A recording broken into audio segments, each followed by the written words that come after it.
todos.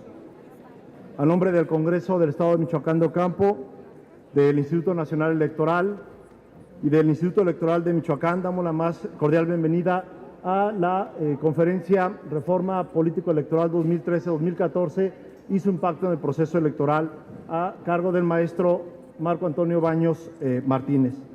En principio, quisiera presentar a los integrantes del Presidium. En principio, al licenciado Roldán López Villaseñor, subsecretario de Enlace Legislativo y Asuntos Registrales de la Secretaría de Gobierno, en representación del doctor Salvador Jara Guerrero, gobernador del Estado de Michoacán.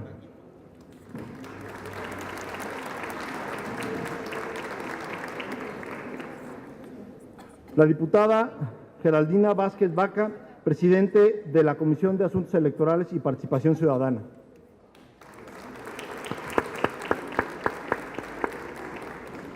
Diputado Uriel López Paredes, integrante de la Comisión de Asuntos Electorales y Participación Ciudadana.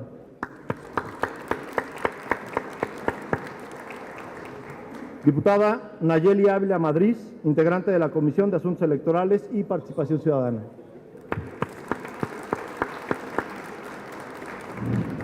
De igual forma, tenemos la asistencia del ponente, el maestro Marco Antonio Baños Martínez, consejero electoral del Instituto Nacional Electoral.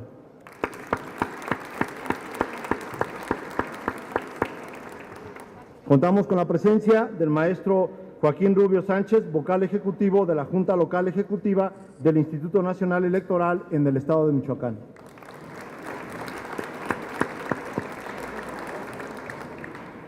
Como parte también del propio Presidium, estamos contando con la presencia del doctor Ramón Hernández Reyes, presidente del Instituto Electoral de Michoacán.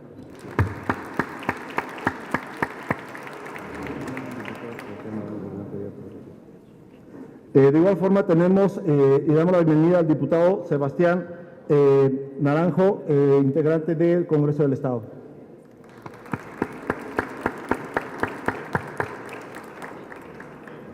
En representación del magistrado presidente del Tribunal Electoral del Estado de Michoacán, tenemos a la licenciada Ana María Vargas Vélez, secretaria general de Acuerdos del Tribunal Electoral del Estado de Michoacán. Bienvenida.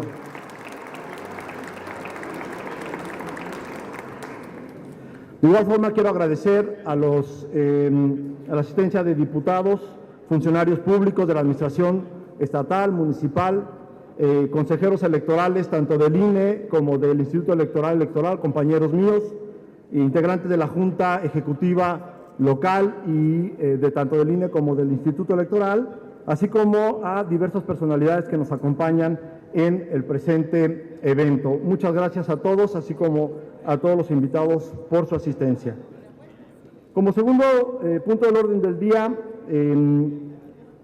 daré las palabras, le daré espacio al diputado Uriel López Paredes para que dé las palabras de bienvenida al del presente evento.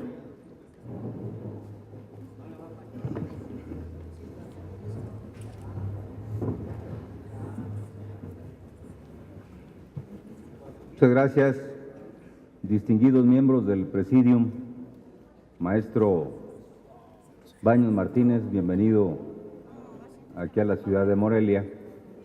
Y quiero empezar por compartirles una preocupación que creo que creo que está generalizada, pero hay pocas aportaciones al respecto. Ojalá en esta conferencia de hoy se nos dé luz sobre ella. Hay una enorme descomposición del sistema de partidos en nuestro país. Yo les he dicho que hace apenas un cuarto de siglo en este país había un partido hegemónico y lo demás era lo de menos, que era el PRI. Y hace más o menos 20 años se empezó a formar un incipiente sistema de partidos que 15, 18 años después prácticamente está en la lona. Los partidos políticos son la sustancia de las democracias. Sin partidos políticos es impensable un sistema democrático en cualquier parte del mundo. Por eso deberíamos estar preocupados y ocupados porque no estamos construyendo salidas. Las reformas político-electorales, y lo digo en plural, prácticamente tienen que ver con aquella estrofa del himno nacional, porque cada legislatura federal una reforma nos dio. Estamos repitiendo reformas. El Poder Ejecutivo federal pasado proponía una reforma de gran calado que finalmente se quedó, como decimos coloquialmente, en la congeladora. No se trató. Parte de lo que decía o de lo que proponía esa iniciativa del presidente Calderón era la revisión puntual de la composición de las cámaras del Congreso de la Unión. Proponía reducir los diputados de 500 a 400 con una fórmula interesante. Eso no se volvió a tocar, pero Peña Nieto, candidato del PRI a la presidencia de la República, lo retomó y dijo: en cuanto yo sea presidente de la República, una de las primeras iniciativas será desaparecer los 32 senadores de lista nacional y reducir la Cámara de Diputados. Bueno, ya casi va a la mitad del sexenio y esto nunca fue propuesto. Se hizo una reforma político-electoral en esta legislatura federal que en buena medida lo que trajo fue una lamentable contrarreforma. Se despojaron a los congresos de los estados de este país, yo digo que en una clara violación del pacto federal, todo lo que tiene que ver con materia electoral.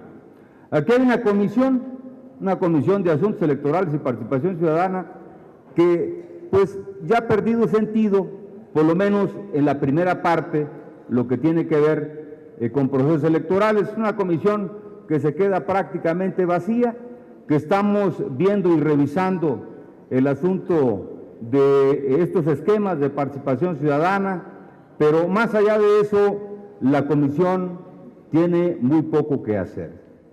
Entonces, les comparto estas preocupaciones porque pareciera que tenemos el vicio de que en cada legislatura estamos haciendo una reforma político-electoral, como que es parte de los que llegan a ser presidentes de este país. Por otro lado, la democracia es cada vez más cara. Más de 18,500 millones de pesos va a ejercer el Instituto Nacional Electoral este año. Es una cantidad extraordinaria.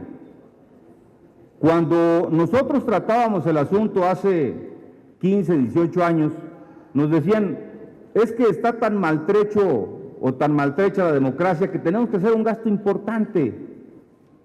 Pero ha pasado el tiempo y los presupuestos de los órganos electorales, en lugar de disminuir, han crecido constantemente año con año, se lo pueden ver, hasta llegar a la cifra estratosférica de más de 18,500 millones de pesos para el ejercicio del año 2015. Es realmente una grosería, es un atentado, dada la situación en que se encuentra este país. Y conste que no estoy culpando a los consejeros del INE. Yo creo que ellos son beneficiarios, pero realmente los asuntos se aprueban en la Cámara o en las cámaras de diputados. Estaban viendo los presupuestos de la Suprema Corte de Justicia de la Nación. Bueno, pues es un asalto también. Y obviamente el presupuesto del Congreso del Estado de Michoacán, del cual formo parte, pues también. O sea, esa es la realidad el día de hoy. Entonces, ojalá podamos aportar Ojalá tengamos la capacidad, la imaginación para cambiar las cosas en este estado y en este país. Y para eso, pues yo creo que aquí el consejero Baños Martínez nos ilustrará al respecto. Por su atención, muchas gracias.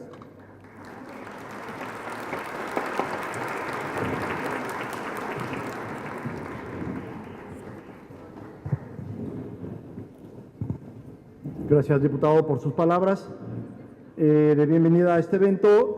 También quiero agradecer la presencia de los medios de comunicación por estar con nosotros en la presente conferencia. Bien, ahora, para dar paso a la participación del ponente, el consejero electoral del Instituto Nacional Electoral, tendremos la siguiente dinámica. Expondrá el consejero su ponencia y durante el transcurso de la misma se les circularán algunas papeletas por si quieren hacer algunas preguntas, para que al final no sean turnadas y se las hagamos al ponente. Déjenme presentar, por lo tanto, al maestro Marco Antonio Baños Martínez. Él es originario de Pachuca, Hidalgo, fue designado consejero electoral del INE el 3 de abril de 2014, posee la maestría en Políticas Públicas Comparadas por la Facultad Latinoamericana de Ciencias Sociales, FLACSO, la cual concluyó con la tesis Transparencia y Acceso a la Información Pública en México, estudio comparado sobre su diseño e implementación. Es licenciado en Derecho por la Universidad Autónoma Metropolitana, donde se tituló con la tesis Instituto Federal Electoral, Nuevas autoridades encargadas de la preparación, desarrollo y vigilancia de las elecciones. Es miembro fundador del Instituto Federal Electoral, donde se desempeñó como consejero electoral, director ejecutivo del Servicio Profesional Electoral, director del Secretariado, director de Estadística y Documentación Electoral y subdirector de Coordinación Regional de la Segunda Circunscripción en la Dirección Ejecutiva de Organización Electoral. Además, colaboró como asesor en el Consejo de Información Pública del Distrito Federal, en la Comisión Ejecutiva de Negociación y Construcción de Acuerdos del Honorable Congreso de la Unión para la Reforma del Estado. En el ámbito privado ha sido consultor especializado en materia electoral y en su trayectoria como servidor público fue jefe de Departamento de Estudios Políticos en la Dirección General de Desarrollo Político de la Secretaría de Gobernación y subdirector del Consejo de Recursos para la Atención de la Juventud, CREA, en la Delegación Cuauhtémoc. Cuenta con diversas publicaciones en revistas especializadas, ha dictado conferencias en distintos foros académicos e institucionales, impartido cursos y diplomados en instituciones como el ITAM, el INAP, la UNAM, la UAM, y ha publicado colaboraciones especiales en el diario Reforma, Suplemento Enfoque, El Universal, Milenio, El Economista, El Sol de Hidalgo, así como la revista Zócalo, MX, etcétera, Voz y Voto y AZ. Es coautor de los libros Democracia en la Era Digital, con el capítulo Instrumentos Electrónicos de Votación, El futuro de los procesos electorales de la consolidación de la democracia en México y la transparencia electoral, UNAM 2012, Monitor Democrático, Constitucionalizar Democratiza, a 200 años de la Independencia Nacional y a 100 años de la Revolución Mexicana, con el ensayo La construcción del Estado Democrático en México. Monitor Democrático, Balance en el Proceso Democratizador de México, 1988-2009, con el ensayo Nuevo Modelo de Comunicación Política, Libertad de Expresión y Reforma Electoral. Monitor Democrático, Polarización en las expectativas democráticas, con el ensayo La Reforma Electoral y el IFE de cara a expectativas democráticas 2008-2009. También es coautor del libro Instituto Federal Electoral 20 años, con el ensayo IFE, Palanca de Cambio Político en México, Reforma Electoral 2007, sus efectos e implicaciones procedimentales, con el ensayo Los desafíos para el Registro Federal de Electores. De igual forma, en la publicación Transparencia Electoral e Historia, 1998-2008, Avances y Retrocesos, con el ensayo Transparencias, Elecciones y Confianza, Retos y Perspectivas. En su trayectoria como consejero electoral del IFE, presidió la Comisión del Registro Federal de Electores de febrero a septiembre de 2008, así como la Comisión de Capacitación y Organización Electoral durante el proceso electoral federal 2008-2009. En diciembre de 2009 a junio de 2010 fue presidente de la Comisión Temporal encargada de realizar las investigaciones y estudios técnicos que permitieran determinar la viabilidad de utilizar instrumentos electrónicos de votación en procesos electorales federales, y entre febrero de 2010 y 2011 presidió la Comisión de Quejas y Denuncias. Entre julio de 2011 y marzo de 2012 fue presidente de la Comisión Temporal de Revisión del Proyecto de Presupuesto del IFE para el ejercicio fiscal 2012 y de febrero de 2012 a 2013 presidió la Comisión de Prerrogativas y Partidos Políticos y el Comité de Radio y Televisión, además de coordinar el grupo de consejeros electorales responsables de la redacción del Libro Blanco Proceso Electoral 2011-2012. Entre febrero de 2013 y de 2014 presidió la Comisión de Servicio Profesional Electoral y de octubre de 2013 a febrero de 2014 la Comisión de Quejas y Denuncias.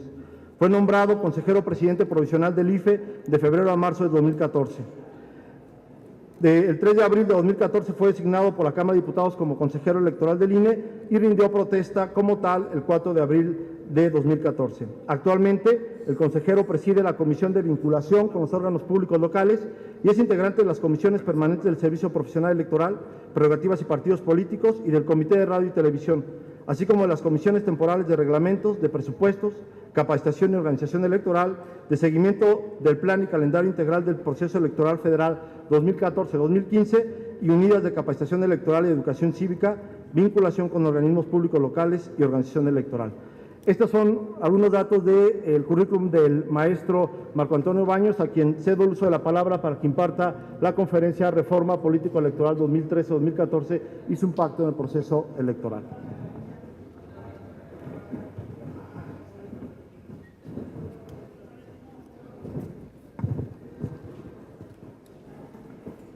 Muy buenas tardes a todos. Primero quisiera pedirle respetuosamente al señor subsecretario que tuviera la gentileza de transmitir un afectuoso saludo al señor gobernador, señor presidente del Instituto Electoral de Michoacán. Muchísimas gracias por su generosa invitación. Saludo también con mucho afecto a las diputadas, diputados del Honorable Congreso del Estado de Michoacán y por supuesto al vocal ejecutivo de la Junta Local del Instituto Nacional Electoral, lo mismo que a la señorita Secretaria General de Acuerdos del Tribunal Electoral Local, a las consejeras, consejeros electorales del Instituto Local y por supuesto a todas y todos los presentes. Muchísimas gracias por su intervención. En esta larga ficha curricular que fue leída, solo faltó mencionar que yo le voy al mejor equipo de fútbol de México, que es el Pachuca. Pero salvo ese detalle, todo lo demás se agradece y quisiera empezar por decir que a lo mejor en todas las dudas que se plantearon, por ejemplo, la intervención del señor diputado Uriel, a lo mejor no vamos a coincidir en algunos puntos, en otros a lo mejor sí, y quizá algunos no tenga yo la respuesta sobre algunas de las interrogantes de lo que ocurre con el sistema electoral mexicano.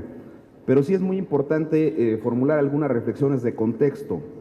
Primero, debemos tomar en consideración que en pocos países del mundo, quizá en ninguno como en el nuestro, las reformas electorales fueron la punta de lanza para poder conseguir la transformación del sistema político mexicano a uno que tuviera rasgos de carácter democrático.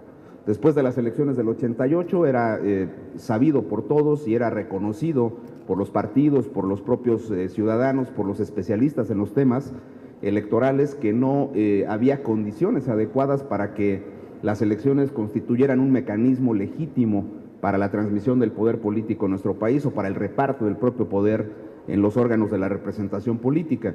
Sin embargo, con las primeras reformas electorales, particularmente la de 89-90, se tuvo el propósito de generar condiciones institucionales y normativas para hacer posible que estas condiciones aparecieran. Se requería que hubiera elecciones confiables y también se requería que hubiera partidos políticos que tuvieran condiciones reales para poder ganar espacios en las gubernaturas, en los ayuntamientos y en los congresos. Esa parte empezó particularmente a principios de los años 90, cuando empezaron los partidos políticos a ganar gubernaturas, presidencias municipales y mayorías en los congresos de las entidades federativas, así como muchas otras representaciones en los ayuntamientos. Esa reforma de 1989-90 es una reforma paradigmática porque sienta la base de lo que son actualmente las autoridades electorales. En el ámbito federal, como todo el mundo sabe, se creó al Instituto Federal Electoral y se dio un avance significativo en la construcción del Tribunal Electoral, que solo había tenido como un antecedente el Tribunal de lo Contencioso Electoral, que fue diseñado en la Ley Electoral del 86-87. Ese tribunal, que en ese año había sido de características estrictamente administrativas, empezó paulatinamente a convertirse en una institución de pleno derecho que resolvería los conflictos político-electorales y determinaría quién en los litigios político-electorales tenía la razón. El Instituto Federal Electoral tuvo por su parte una característica especial, que fue amalgamar en una sola institución todas las actividades electorales que estaban dispersas en otras instituciones. Por ejemplo, estaba el Registro Nacional de Electores, que se volvió parte del Instituto Federal Electoral, y había una incipiente comisión que atendía el tema de las prerrogativas de los partidos políticos, que igual quedó subsumida en el Instituto Federal Electoral. Pero fundamentalmente se trataba de una institución que tenía que generar condiciones para que las elecciones fuesen creíbles. Tuvimos una segunda reforma, la del 93, que introdujo aspectos fundamentales, particularmente en la administración del régimen de los partidos políticos, y fue sentando bases para transformar en otros rubros al propio sistema electoral.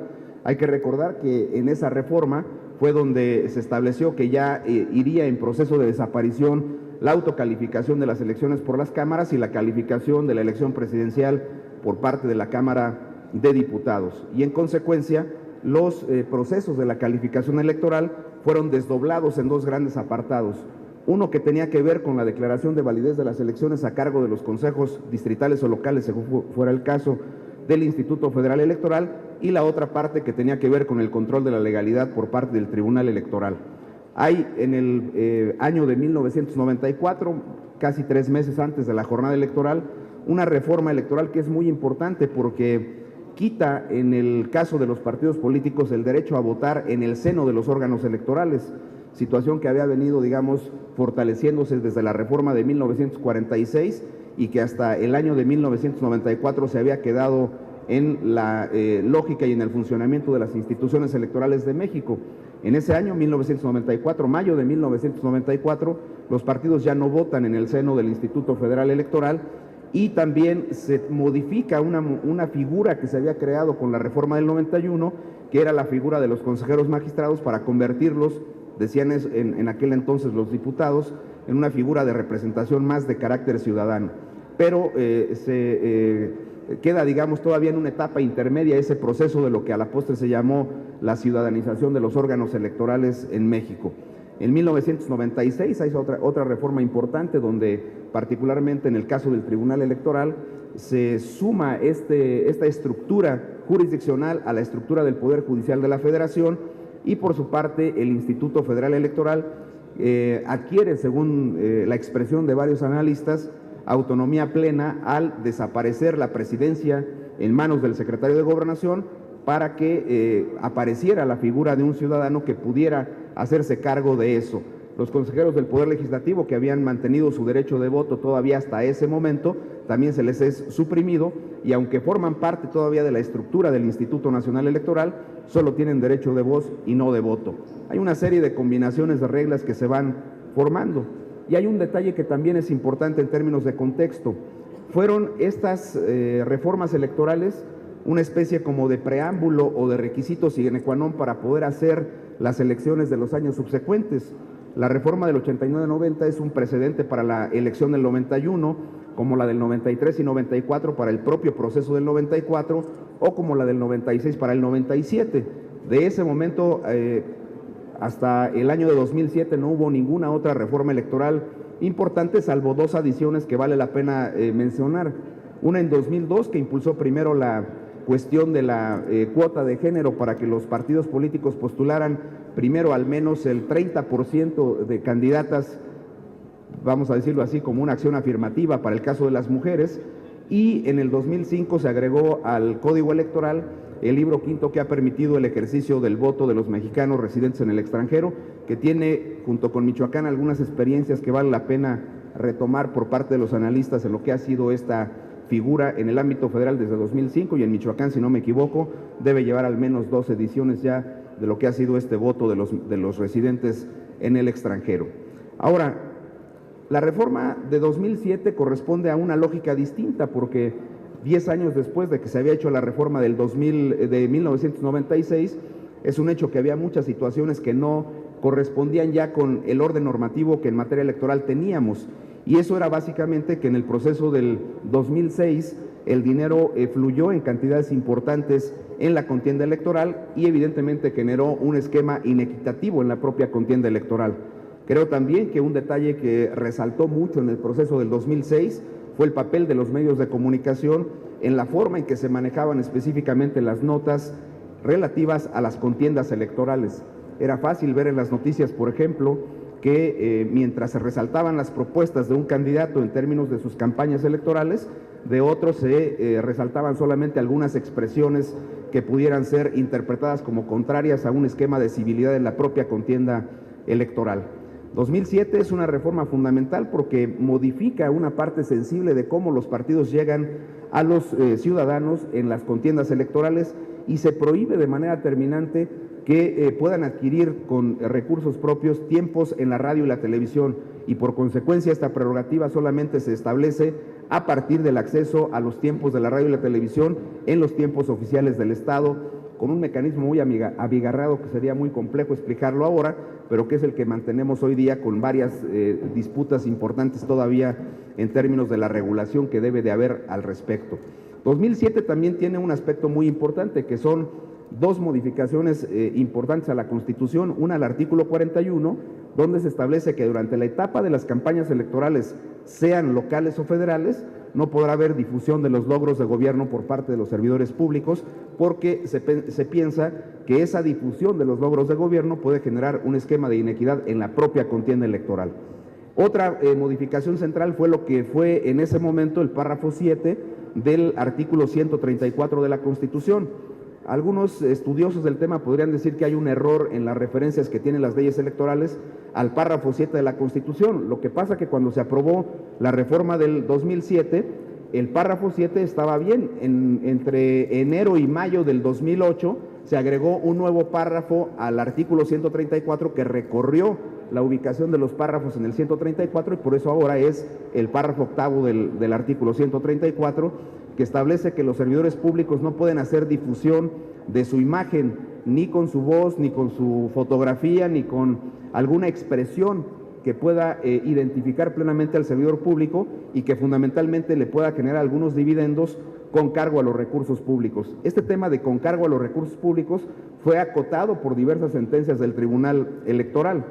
Esa reforma estableció básicamente estas modificaciones, pero también estableció una norma que fue en rigor una norma que tuvo un contexto de aplicación muy casuístico y muy focalizado, que fue el hecho de que se incorporó a rango constitucional la prohibición para que en la propaganda política de los partidos políticos se pudiera incluir alguna situación vinculada a esquemas de denigración o de calumnia en contra de los propios partidos o de las instituciones. Es un tema muy complicado porque si ustedes son atentos a las definiciones de la expresión denigración, pues van a encontrar que simplemente significa ennegrecer algo. En política eso es muy difícil de hacerlo de alguna manera y por tanto los temas de propaganda denigratoria estuvieron siempre sujetos a los esquemas de interpretación por parte de los criterios del Tribunal Electoral en esta materia. Y en el esquema específico de la calumnia, que es lo único que ha quedado después de la última reforma electoral, siempre se ha considerado que la calumnia en temas electorales solo puede ser interpretada o asumida cuando en un spot, en un mensaje de un partido político, puede aparecer alguna expresión que impute un delito, la comisión de algún delito a alguno de los candidatos en la contienda electoral. Vean ustedes particularmente lo que ocurrió en la última campaña de gobernador del estado de Baja California, donde entre Castro Trenti y Kiko Vega, que fue el que al final ganó la contienda electoral, se hacían un conjunto de señalamientos que tenían carácter, digamos, de imputación de delitos. El tema de las casas de cambio que eran propiedad del actual gobernador, o la adquisición de alguna casa suntuosa en alguna zona de la Ciudad de México por parte del otro candidato. Estas imputaciones de delito es lo que únicamente se ha considerado como propaganda denigratoria o propaganda negra, porque ahora la expresión denigratoria ha quedado eliminada de la redacción de la Constitución. Esas situaciones aparecieron en esa modificación constitucional. En la última el contexto fue distinto porque se tuvo un preámbulo importante que fue la disputa electoral por la presidencia de la República en el año de 2012. Y ahí hay algunos temas que solamente cito en términos de referentes. El tema del caso Monex, en la, digamos, esquema que utilizó el Partido Revolucionario Institucional para formular un contrato de dispersión de dinero, por decirlo de alguna manera, para poder pagar a sus representantes de mesas directivas de casilla en el proceso electoral del 2012 y evidentemente muchos aspectos vinculados a la administración del modelo de radio y televisión que tenía que ver con el asunto de la libertad de expresión y de la misma manera lo que ocurrió con el caso de los topes de gastos de campaña, donde los partidos políticos establecieron algunas disputas con relación a los mecanismos del prorrateo, tema que es muy discutible desde muchas fronteras, porque la regla específica del prorrateo con diversos matices ha estado viva en los reglamentos de fiscalización de la autoridad electoral desde 1999, insisto, con diversos matices y también con el precedente de que el reglamento de fiscalización para el proceso del año de 2012 no fue objeto de impugnación por ningún partido político ante el Tribunal Electoral y por consecuencia las reglas del prorrateo, sean o no correctas, quedaron firmes por no haber sido impugnadas ante el Tribunal Electoral del Poder Judicial y en consecuencia no hubo ninguna decisión que modificara los contenidos de esas normas por parte del Instituto entonces Federal Electoral. En este último ejercicio de reforma político-electoral se discutieron muchas cuestiones, una que tenía que ver particularmente con el ámbito de las entidades federativas. Hasta este año, en el ámbito de los estados de la República, también con algunos matices y con las sinergias y con las idiosincrasias propias de cada entidad federativa, los marcos normativos habían asumido una serie de disposiciones del ámbito federal y los habían ajustado al ámbito de las entidades y habían generado esquemas de regulación distinta. Por ejemplo, en el proceso de 1997, 94 incluso, se discutía si era posible o no instalar centros de votación para efecto de instalar casillas en lugares más concentrados, como ocurre en muchos países de América. Ustedes van a Uruguay, van a Paraguay, por ejemplo, van a Argentina, van a encontrar que las escuelas son lugares donde se instalan muchas casillas al mismo tiempo. Aquí no. Aquí el principio de instalación de las mesas directivas de casilla consiste en acercar lo más posible el domicilio de la casilla al lugar donde está la residencia de los electores. En otros lugares los centros de votación son las escuelas y ahí se instalan muchas casillas y los electores llegan masivamente. Claro que esas disposiciones tienen también una situación que es importante para hacer que funcione la votación y que tiene que ver con el hecho de que el voto es obligatorio en muchos lugares. Y por cierto, incluso en los lugares de voto obligatorio nunca se llega al 100%. Hay lugares donde hay sanciones para la gente que no vota y hay otros donde simplemente ocurre lo mismo que en el caso nuestro, donde siendo una obligación y un derecho, una cosa rara que tenemos regulada nosotros, no hay una sanción aparejada al hecho de que un ciudadano decida en libertad no ejercer su derecho de voto. Pero, insisto, hasta ese momento los estados funcionaban con su propia lógica. Los órganos electorales tuvieron muchos cuestionamientos, particularmente en las elecciones locales del 2010, cuando, por ejemplo, se formaron novedosas coaliciones, no digo más que novedosas para que no vaya a haber aquí ninguna sensibilidad sobre el tema, pero coaliciones entre el PAN y el PRD, por ejemplo, que postularon candidatos a gobernador. Recuerdo particularmente el caso de Sinaloa, el caso de Oaxaca, el caso de Puebla, donde se cuestionaba de manera muy fuerte a los órganos electorales locales, pero en esas tres entidades el candidato a gobernador de estas coaliciones obtuvo el triunfo. Y se decía que no había confianza en los órganos electorales locales porque no tenían una desvinculación clara de las estructuras de gobierno.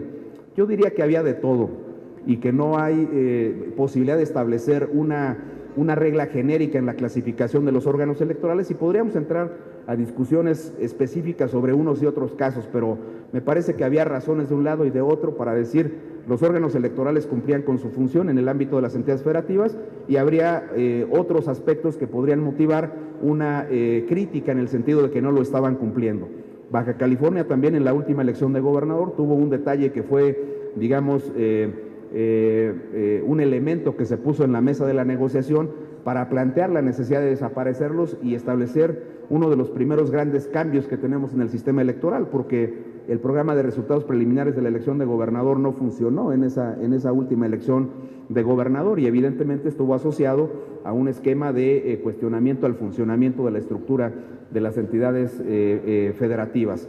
Se generalizó esta circunstancia, había posturas que decían desaparezcan a los órganos electorales locales, otras decían que se modifiquen simplemente los mecanismos de designación de los consejeros electorales, que se establezcan reglas mínimas en el artículo 116 constitucional para decir cómo se establecen las designaciones de los consejeros electorales y cómo se controla su actuación en los procesos electorales. Lo que resultó al final de cuentas fue que ni desaparecieron los órganos electorales ni los colocaron en la estructura jerárquica del Instituto hoy Nacional Electoral. Apareció una especie de híbrido, es un modelo híbrido, hay que decirlo con toda claridad.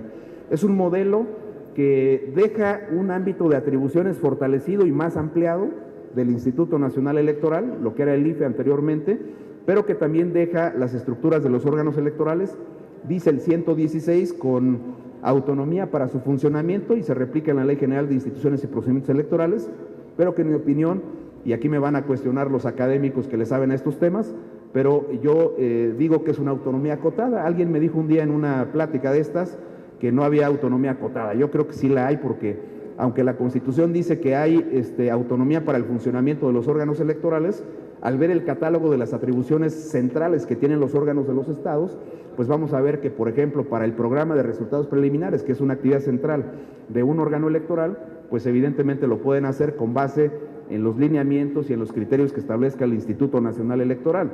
Si vemos la disposición constitucional para crear un Servicio Nacional Electoral, pues sí, estará bajo la égida del estatuto que apruebe el Instituto Nacional Electoral.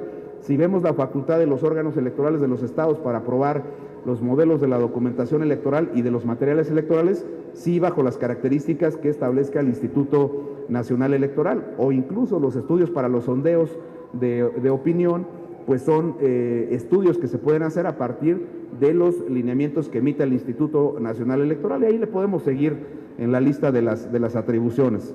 Entonces, por eso sostengo que es una autonomía que está ahí, sí, porque obviamente el Instituto Nacional no puede llegar y decir al órgano electoral de Michoacán. Imagínense que llegaran los consejeros del INE y le dijeran al presidente Ramón Hernández: oiga, presidente, estimadas consejeros, nosotros nos vamos a hacer cargo este año de la elección que tienen ustedes programada de acuerdo al calendario electoral. Eso no es posible, no se puede hacer así.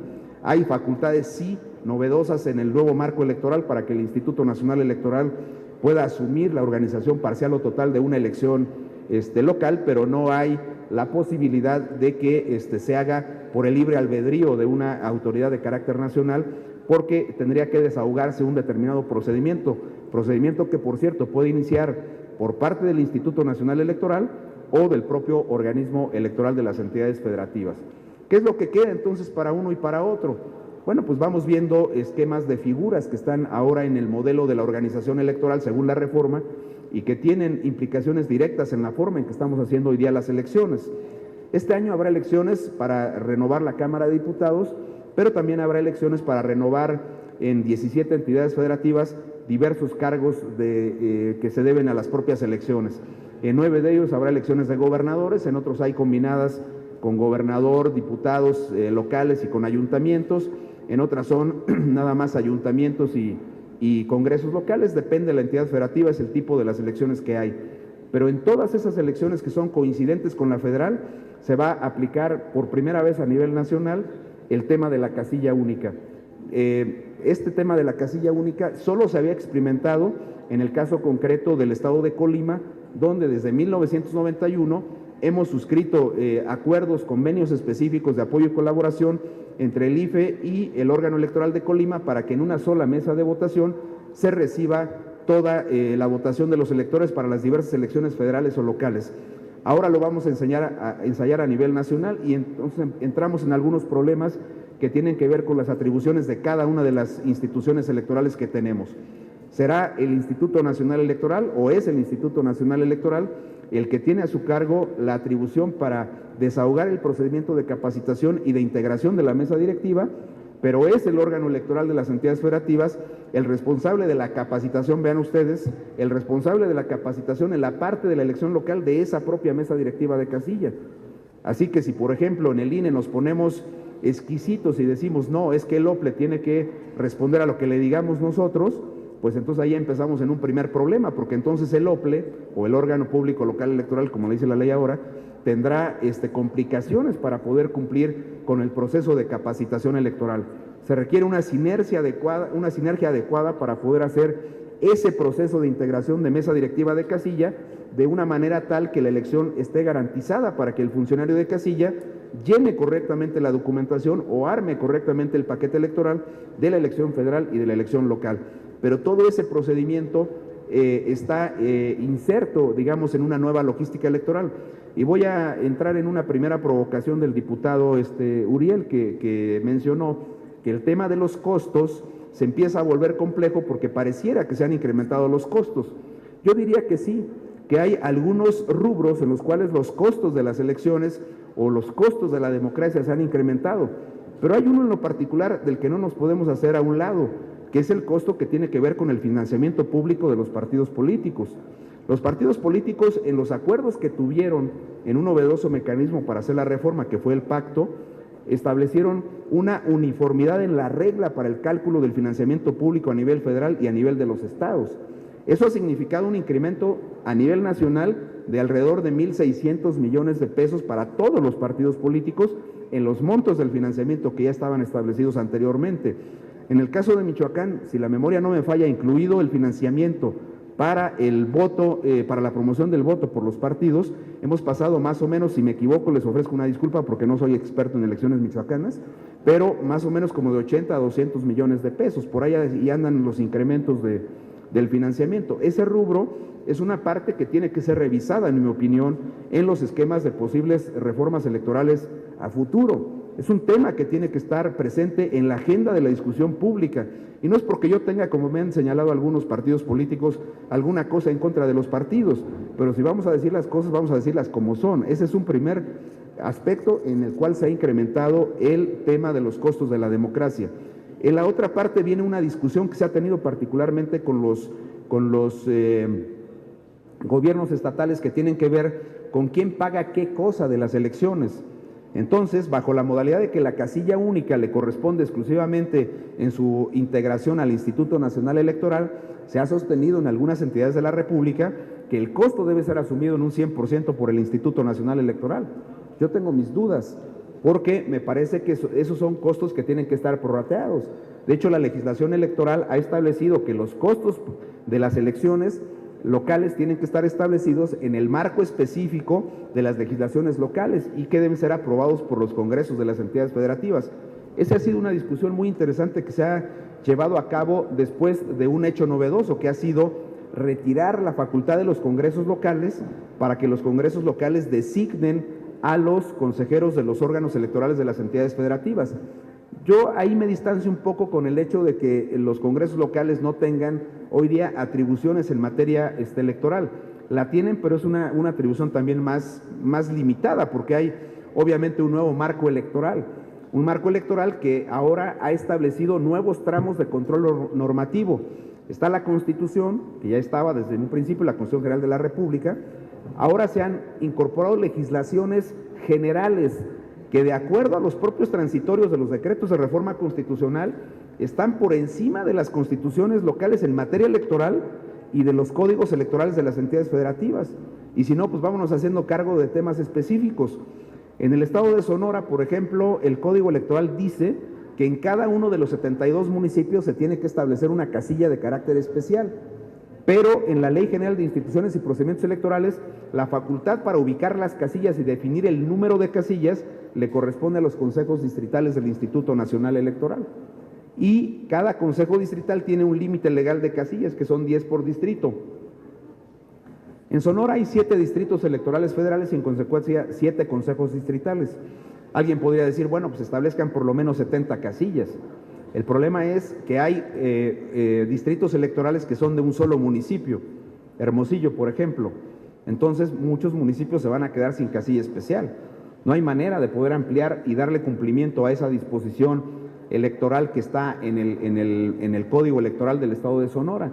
Y así podríamos ir revisando algunas cuestiones de disposiciones normativas o de acuerdos establecidos por los órganos electorales de las entidades federativas que chocan con algunas disposiciones del ámbito federal.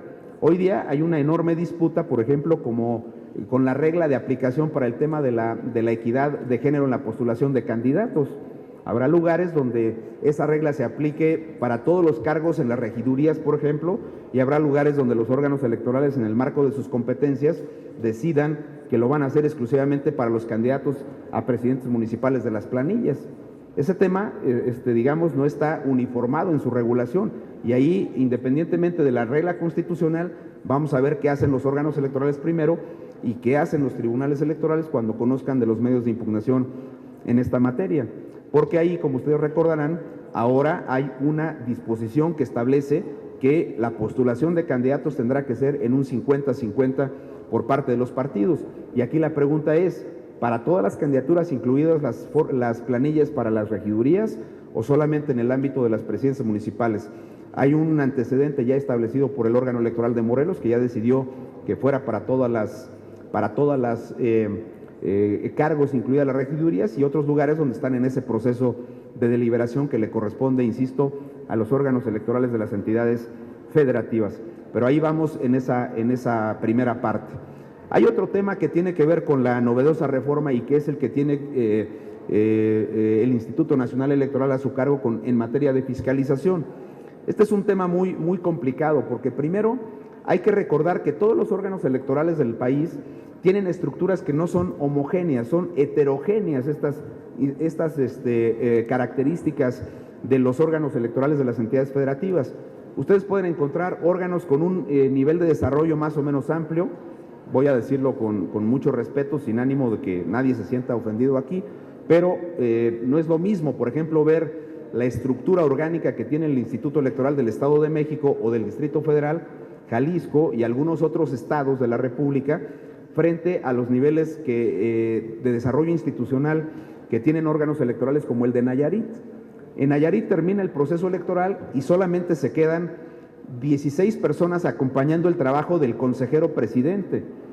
El consejero presidente es el único que se queda al cargo de una estructura pequeña de 16 personas adicionales que le apoyan en todas las funciones. Entonces imagínense, por ejemplo, con un aparato administrativo de esas características, hacer la fiscalización de los gastos de campaña.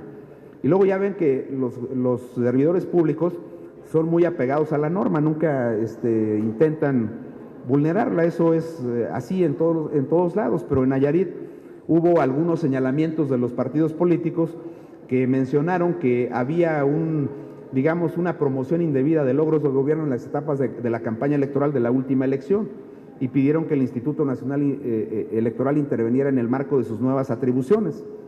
El único detalle es que la propia Constitución estableció que en aquellos lugares donde ya hubiese iniciado el proceso electoral, no había manera de que el Instituto Nacional Electoral aplicara las nuevas normas electorales establecidas en la Constitución. Pero sí les puedo decir algunas cosas que son interesantes para poder analizarlas. Le comentaba yo en la mañana a algunos compañeros con los que conversé que en la ciudad de Tepic hay un parque de recreación que se llama Parque de la Loma, es muy grande, ¿no? Deben ser 2 o 3 hectáreas de extensión que tiene ese parque. Hay canchas, hay juegos para niños, hay espacios para teatro, en fin, hay una serie de cosas ahí para el recreo de las familias y me parece que eso es muy saludable. Así que se les ocurrió una remodelación, lo cual también se le agradece a los gobiernos que tengan ese tipo de programas, pero el detalle fue que a la hora de la inauguración de la remodelación, los candidatos del partido político del propio gobernador fueron los que invitaron en la etapa de la campaña a la reinauguración del parque. Y luego a los arquitectos que tuvieron a su cargo la obra se les ocurrió que había que pintarlo y le pusieron 3 franjas de colores específicos que caracterizaron todo el parque. O alguien hizo por allá un arreglo luminoso en un cerro, en una montaña que se ve desde cualquier parte de Tepic y pusieron una bandera con focos claramente dibujada. Esos detalles evidentemente tienen algún impacto específico en las contiendas electorales, porque en la opinión de los propios actores políticos, pueden generar inequidad en la contienda. Hoy día hemos tenido un esquema donde los criterios del Tribunal Electoral se han visto llevados a un extremo frente a lo que hacen los actores políticos en las contiendas político-electorales. Recuerden ustedes que con la reforma del 2007 se creó esta disposición que dice que ningún servidor público puede andar promocionando su imagen, pero siempre los actores políticos hacen política, eso es un hecho. Y si no hicieran política, los propios actores políticos no le hubieran metido una excepción al Código Electoral en el 228.5, que ahora es el 242.5 de la Ley General de Instituciones y Procedimientos Electorales, que dice que los servidores públicos tienen derecho una vez al año y en el ámbito de su circunscripción a promocionar sus informes de gestión. Y entonces pueden contratar anuncios específicos para que en los 7 días previos o el día del informe y en los 5 posteriores puedan difundir mensajes alusivos al informe de gobierno. En estos temas ha habido muchos detalles que, digamos, han sido llevados a ciertos extremos. En el 2009, por ejemplo, un partido político decidió contratar propaganda impresa en una revista. Eso no está prohibido en rigor, está permitido que se pueda establecer un esquema de difusión de la propaganda de los partidos en medios impresos. Pero el detalle fue que,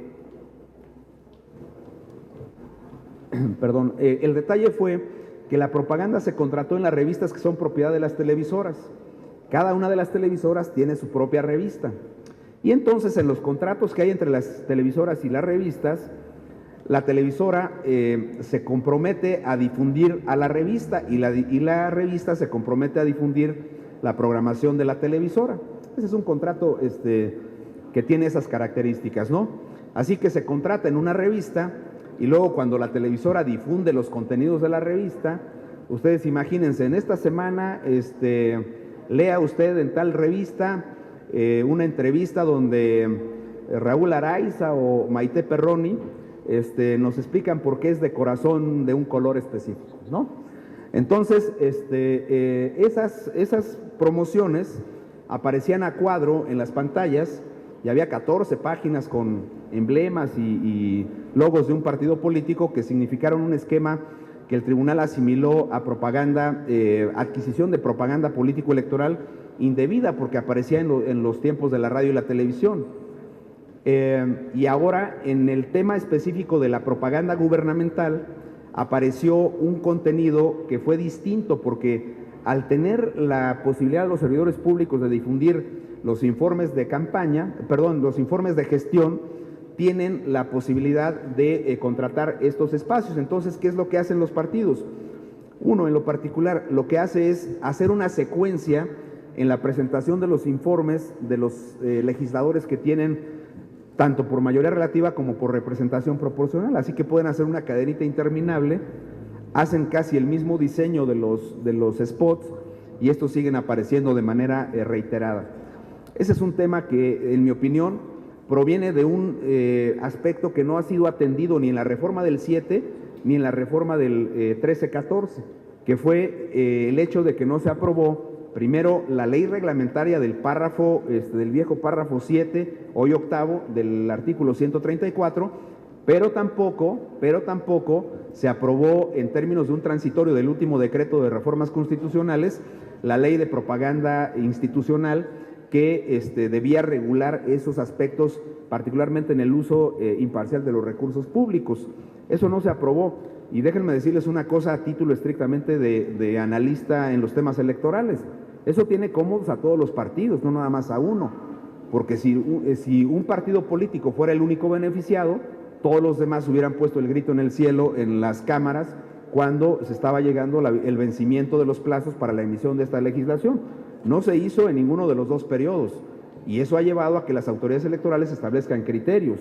Y entonces el Tribunal Electoral, entre el IFE y el Tribunal Electoral, han establecido criterios. Particularmente el tribunal ha dicho que si la propaganda, por ejemplo, gubernamental de los servidores públicos tiene ciertas afectaciones a un proceso electoral, la competencia para conocer de ella y establecer en su caso las sanciones le corresponde al IFE o al INE ahora, cuando esa propaganda afecta la inequidad en la contienda de un proceso electoral en curso. Si no hay un proceso electoral en curso, se tiene que turnar al órgano electoral de la entidad que corresponda. Y ahí el órgano electoral tiene que decidir si hay afectación o no a la equidad en la contienda del proceso electoral local. Esos temas son de carácter muy técnico jurídico, pero tienen implicaciones en los temas específicos de la equidad en la contienda. Pero está, digamos, sujeta a discusiones en los términos específicos de lo que es actualmente los criterios establecidos por la Sala Superior y por el Instituto Nacional Electoral. Fue apenas en el mes de enero de este año cuando el Tribunal Electoral dijo que la sistematicidad en la aparición de los spots alusivos a la propaganda gubernamental, caso de los informes de los legisladores del PBM, puede, y estando asociada a los eslogans de la publicidad de los partidos políticos, puede generar esquemas de inequidad en la contienda electoral. Pero eso es de hace mes y medio. Ese es un criterio que estaba ahí novedoso. Por eso la Comisión de Quejas y Denuncias, en mi opinión, del Instituto Nacional Electoral no podía bajar los spots. Y por eso me parece injusta la acusación que algunos partidos han establecido en el sentido de que la Comisión de Quejas y Denuncias no quería actuar bajando los spots de los legisladores que estuvieron en ese supuesto. Pero yo insisto, la legislación secundaria no se emitió y de eso nos tenemos que hacer cargos todos los que tenemos que ver con el tema electoral, tanto en el ámbito del Instituto Nacional Electoral como de los propios organismos electorales de las entidades federativas. Luego hay un detalle que también está asociado al tema de los servidores públicos, que es particularmente el uso imparcial de los recursos públicos. El Tribunal Electoral había sentado criterios para decir que los servidores públicos solo pueden acudir a los actos de campaña de los candidatos de su partido los fines de semana, porque el fin de semana, en la opinión, eso no lo dice la Sala Superior, pero está intrínseco en el establecimiento del criterio, el fin de semana el servidor público se despoja de su apartado de servidor público, gobernador, presidente municipal o lo que sea, y entonces puede ir como un ciudadano más, como un ciudadano que ejerce su derecho de asociación política y de participación en la política a un acto de campaña de un candidato del partido con el cual él es afín, ¿no? Y entonces hasta ahí no había problema, y entonces nada más había que demostrar que había pagado la caseta con su propio recurso y no con cargo al erario público, y que viajaba en su automóvil y no en el vehículo de uso oficial, y que no usaba la gasolina, etcétera, que tenía derecho para el cumplimiento de sus funciones como servidor público. Después ya empezaron a ocurrir otras cosas. Hubo ya en elecciones locales, por ejemplo, la participación de regidores, de presidentes municipales en algunos actos de campaña, y entre el 2010 y lo que va de la fecha, el tribunal ha movido los criterios. Primero decía que si, por ejemplo, entre semana aparecía el candidato de un partido afín a un regidor o a un presidente municipal o a un diputado, pues bastaba que si estaba en horarios laborales, pues informara que no asistiría a cumplir con su jornada laboral y que no se le pagara el salario de ese día, y que con eso era suficiente. Ya el año pasado la Sala Superior dijo que eso no era suficiente, que había que tener más cuidado de no hacerlo en las jornadas laborales. Y justo en el proceso electoral del 12, por ahí del 26 o 27 de junio del 2011, me correspondió ser presidente de la Comisión de Quejas, llevé la propuesta de normas reglamentarias que suplen, entre comillas, suplen la ausencia de la legislación secundaria en materia del 134, para decir cómo deberían de atenderse el tema del uso imparcial de los recursos públicos. Y entonces, en el proyecto de acuerdo se establecía que los servidores públicos solamente conforme al criterio de la Sala Superior podían asistir a los mítines de campaña los fines de semana. Y fue justamente el representante del PRD en la mesa del Consejo General el que dijo que no, que eso no era así, porque los servidores públicos fuera de su jornada laboral podían ir a los actos de campaña, e impugnó el contenido de las normas aprobadas por el IFE. Y la Sala Superior le dio la razón. Dijo que no, que un gobernador podría ir en días laborables, fuera de su jornada laboral, a un acto de campaña. Entonces yo quisiera ver que los gobernadores, y lo digo con el mayor respeto a las investiduras de los gobernadores, pero sí desde la perspectiva del que tiene que aplicar la norma respecto de la actuación de los servidores públicos, sí quisiera ver cuál es la jornada laboral de un gobernador.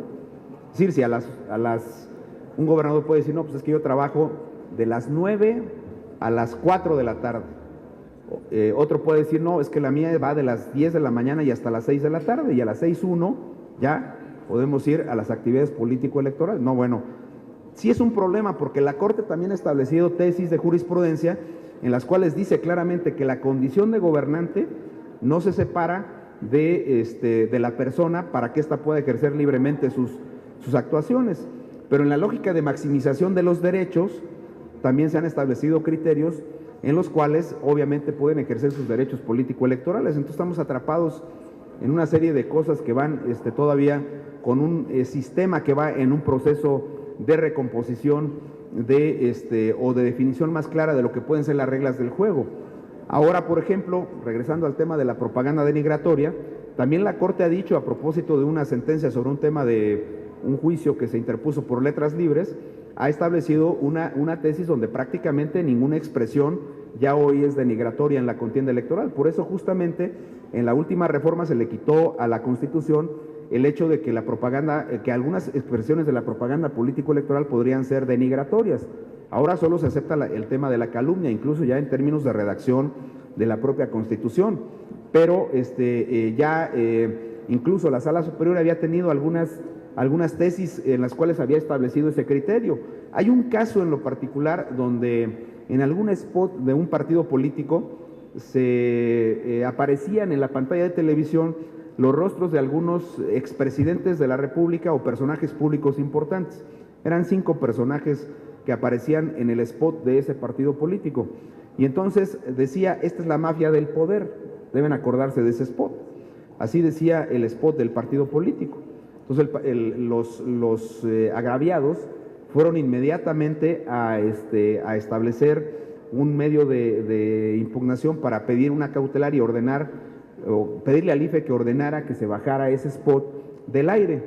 Entonces nosotros dijimos, no, pues la mafia del poder, la mafia del poder tiene una connotación en el derecho penal, tiene una definición específica en el derecho penal, que la refiere, mafia significa grupo de criminales, organización de criminales, una cosa así dice la definición en materia de derecho penal. Entonces, cuando el tribunal analiza el asunto y dice, no, pues el Instituto Federal Electoral no tiene razón, porque esto, ¿qué tiene que ver con una organización de criminales? Además, esto no es un spot denigratorio, ni siquiera es un spot que esté estableciendo un esquema de calumnia, porque simplemente la expresión mafia del poder no está atribuida a alguien en lo particular de los 5 que aparecen ahí. Y ahora sí, como dicen por ahí, pues yo me doy, porque entonces si eso no era denigratorio, pues entonces ya nada era denigratorio. Recuerden ustedes que creo que el único caso, que el tribunal, el único, hay otros, pero el más significativo había sido en el 2009 el tema de la sopa de letras, donde el Partido de Acción Nacional había colocado en su página de internet y había publicado en el periódico Reforma y en La Jornada un juego de sopa de letras que decía, encuentre usted algunas características de los gobiernos priistas. Y ya se ponía uno ahí a hacer el jueguito. Bueno, eso me dicen los que hicieron la sopita de letras, ¿no? Y entonces aparecían algunas expresiones, ¿no? Y entonces sobre ese juego, esa sopa de letras, el PRI se inconformó. Y entonces, porque nosotros dijimos que sí era, bueno, nosotros dijimos ante la inconformidad del PRI que sí era denigratorio y pedimos que se retirara el juego de la sopa de letras en la página del PAN. Entonces el PAN agarró y bajó de su página la sopa de letras y le puso censurado por el IFE, ¿no? Y se quitó también de las publicaciones de Reforma y de La Jornada, y entonces el PAN fue al Tribunal Electoral. El Tribunal Electoral dijo, a ver, no solamente es denigratorio, sí es denigratorio, dijo, pero también es un ejercicio de actos anticipados de campaña. O sea, el tribunal se fue más allá, porque al finalizar el juego de la sopa de letras venía una pregunta que decía, bueno, venía una expresión que decía, pretenden regresar, y entre signos de interrogación, ¿los vas a dejar? Y entonces el tribunal interpretó que esa expresión era un acto anticipado de campaña porque era un llamado a los electores. Bueno, hay de todo, ¿eh? Yo tengo mucho respeto por los magistrados y qué bueno que hay tribunales electorales, pero luego hay criterios que se van moviendo según los contextos. Y los jueces, los magistrados en materia electoral, siempre tienen que analizar una cosa que es muy sencilla, que es el contexto en el cual se da la expresión o se da el spot de los partidos políticos. Pero todos estos temas están inmersos todavía en esa discusión y son los que están en el marco de un esquema de la contienda electoral. Así que en los temas de fiscalización, los temas de adquisición, de propaganda en los medios de comunicación va a estar presente. ¿Por qué? Porque ahora la reforma electoral ha establecido que hay nuevas causales de anulación de una elección. Y esas reformas han establecido que si un candidato, por ejemplo, rebasa el tope de campaña hasta en un 5%, debe anularse. Y todos estos esquemas van a tener un impacto específico. ¿Por qué? Porque aquellos esquemas, por ejemplo, de la pinta del Parque de la Loma con la imagen o con los colores de un partido político, pueden tener impactos en los topes de campaña, pueden tener impacto en las multas a los partidos políticos. Hay temas que van a ser revisados por la novedosa unidad de fiscalización que ahora tiene otras características en el contexto del Instituto Nacional Electoral y que tendrá que revisar los gastos de campaña tanto en el ámbito de las entidades federativas como en el ámbito federal. Así que el Instituto Nacional Electoral se apresta a poner en marcha el novedoso sistema de fiscalización en línea para que los partidos políticos presenten ahí sus informes de gastos de campaña, los candidatos digan cuánto gastaron y nosotros sumemos los informes de los partidos políticos a las revisiones, a las auditorías que se hagan a los espectaculares colocados en la vía pública, a la propaganda impresa en los medios de comunicación local y federal y a los mítines de campaña, y además se hagan los cruces con los proveedores. También hay una novedosa modificación a la ley que estableció que todas aquellas empresas, no importa cuál sea, que le presten bienes o servicios a los partidos políticos, les vendan o les contraten bienes o servicios, pues tienen que registrarse en un padrón nacional de proveedores. Entonces, aquí entramos en dilemas, porque ¿qué va a pasar, por ejemplo, con una tienda o una papelería de una comunidad que le vende cartulinas a un candidato para que coloque algún anuncio en un poste, en algún lugar de una comunidad en la cual está haciendo campaña? Esa tienda o esa papelería también tendrá que registrarse en el Padrón Nacional de Proveedores. Bueno, ya pusimos unas reglas específicas ahí para que haya ese registro nacional. Van más de 8,000 que se han registrado, por cierto, en el Padrón Nacional de Proveedores para los bienes de los partidos. Y esta discusión reciente que se ha dado respecto a si el sistema en línea va a funcionar o no, pues es un sistema que, en mi opinión, estará listo para el tema de las campañas electorales. De hecho, ayer, en una sesión formal del Instituto Nacional Electoral, informamos que los primeros módulos del sistema ya están funcionando y que para las campañas electorales, concretamente de Guanajuato, que van a empezar en breve, estará obviamente abierto para que los candidatos puedan presentar su información. Aquí el detalle va a estar en el sentido de si el Instituto Nacional Electoral va a tener capacidad operativa para poder presentar los resultados antes de las fechas de toma de posesión de los presidentes municipales, de los gobernadores, de los diputados locales y de los diputados federales. La respuesta es sí, y no lo digo de manera optimista, sino sustentado en lo que hemos visto con el sistema que estamos implementando ahora de manera directa por parte del Instituto Nacional Electoral, con la asesoría de parte de la Universidad Nacional Autónoma de México. Pero toda esta cuestión que está en el nuevo marco de la legislación le ha restado también atribuciones a los órganos electorales de las entidades federativas. Son órganos electorales que ya no tienen la fiscalización a su cargo y ahora hay muchos dilemas que resolver. Hay órganos electorales que tienen estructuras de fiscalización que habrá que ver cómo las vamos a aprovechar o van a desaparecer para adelgazar el funcionamiento de los órganos electorales de las entidades federativas. Hay también en el contexto de la legislación ahora un tema que está vinculado al ejercicio de las facultades especiales. La ley ha dicho que el Instituto Nacional Electoral puede tener facultad de asunción, total o parcial, de un proceso electoral, tiene facultad de atracción o tiene facultad de delegación. En el caso de la facultad de delegación, debe ser una facultad que se ejerza de manera absolutamente extraordinaria. No se puede delegar en los órganos electorales locales lo que se le ocurra al Instituto Nacional Electoral. Ayer, en una discusión sobre ese reglamento que aprobamos justamente el día de ayer, uno de los consejeros electorales proponía que le dejáramos abierta en ese reglamento una facultad al órgano electoral de una entidad federativa para que pudiera solicitar la facultad de delegación.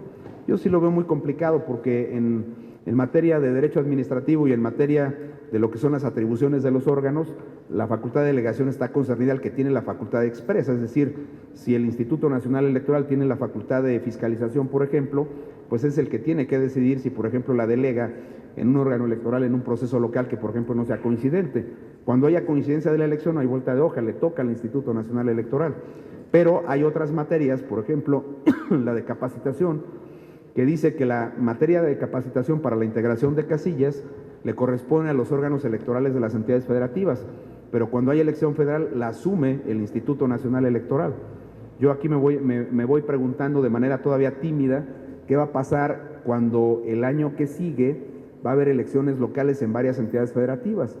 ¿Acaso el Instituto Nacional Electoral podrá decir no asumo la función de integración de mesas directivas de casilla? Esos son temas que habrá que ver en el marco de lo que es ahora la novedosa reforma electoral, pero que nos coloca en muchos dilemas de carácter estrictamente operativo. Hay otros temas importantes en el marco de la reforma electoral. Uno, por ejemplo, es el que tiene que ver con el Servicio Nacional Electoral. Nada sencillo tampoco ese tema, porque ahí vamos a tener que empezar por revisar qué órganos electorales de las entidades federativas ya tenían, por ejemplo, montado su servicio civil de carrera. Y en esa materia hay 8 entidades federativas, de las cuales, en mi opinión, solo 2 tienen, digamos, un esquema más o menos fortalecido de sistema profesional electoral que pudiera ser absorbido en el marco de la creación del Sistema Nacional Electoral.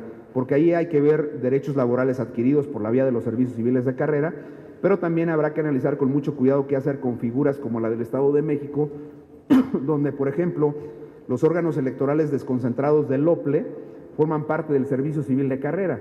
Para mí ese procedimiento, y es una opinión estrictamente personal, no la posición del INE, pero sí la mía, ese no es un modelo en esa parte me refiero, en la parte de la integración de los órganos municipales o distritales para elecciones locales. El estatuto del servicio profesional del Estado de México dice que esos órganos se reclutan por la vía del servicio civil de carrera, se manda una convocatoria, se hace un examen, una entrevista y se designa. Pero para mí eso es un procedimiento más parecido al de la contratación de los capacitadores y de los asistentes electorales, que es una designación temporal y que está sujeta a cierto tipo de esquemas de contratación y de capacitación para poder cumplir adecuadamente con el funcionamiento. Quedan obviamente temas para saber si, por ejemplo, en el servicio civil de carrera, independientemente de que la ley habla de 2 sistemas, uno del INE, lo que es el servicio actual del Instituto Nacional Electoral, y otro de los OPLES, ¿cómo se van a dar, por ejemplo, las figuras de readscripciones? ¿Se van a hacer solo a nivel del órgano electoral local? Para empezar, ¿cuántos van a entrar a ese servicio civil de carrera? Nayarit, 16 personas. ¿Cuántos van a entrar de esos 16 al Servicio Nacional Electoral? Y una readscripción, por ejemplo, ¿se podrá autorizar de Nayarit a Jalisco o de Michoacán a Jalisco, o solamente lo vamos a hacer en el ámbito, insisto, de las entidades federativas? Son muchos temas muy técnicos que requieren todavía de un perfil, de una decisión que tome el Instituto Nacional Electoral en el marco de sus nuevas atribuciones. Y cierro mi intervención con un comentario respecto del tema de la confianza y la credibilidad. El tema de la confianza y la credibilidad pasa por muchas lecturas en el mundo electoral actual, porque lo mismo se discute la confianza del Instituto Nacional Electoral o la confianza que hay sobre los órganos electorales de las entidades federativas. Yo creo que en el ámbito de las entidades federativas hay cuestionamientos también, incluso en los 17 estados de elecciones coincidentes donde ya designamos a los consejeros electorales, porque los partidos políticos han hecho señalamientos que están en el ámbito federal, pero no en el ámbito de las propias entidades federativas. Varía según el estado donde esté hecho este punto. Decía Roy Campos en alguna charla que tuvimos con él, que la confianza depende del momento en el cual se pregunte. Aquí hay gente que tiene experiencia en encuestas, entonces, si por ejemplo le preguntan a los ciudadanos, oiga, ¿usted confía en el IFE? Y el IFE acaba de resolver el caso Monex, la gente dice, no, de ninguna manera, ¿no? Pero si a la gente se le pregunta si confía en el IFE después de las elecciones del 2000, pues la gente dice que sí.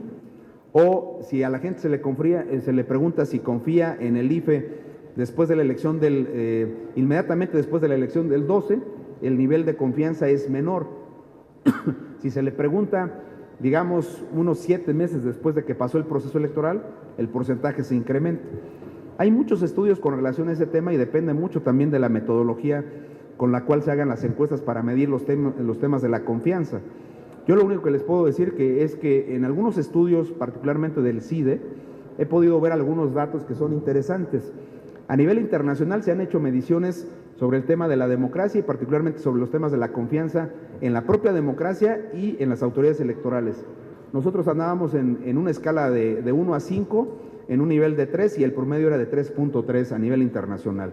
En el ámbito nacional, la confianza sobre el Instituto Federal Electoral tuvo algunos detalles después del caso Monex y después de las resoluciones sobre los topes de gastos de campaña de la última elección, donde el tema del prorrateo fue una discusión central respecto de la confianza en la propia autoridad electoral.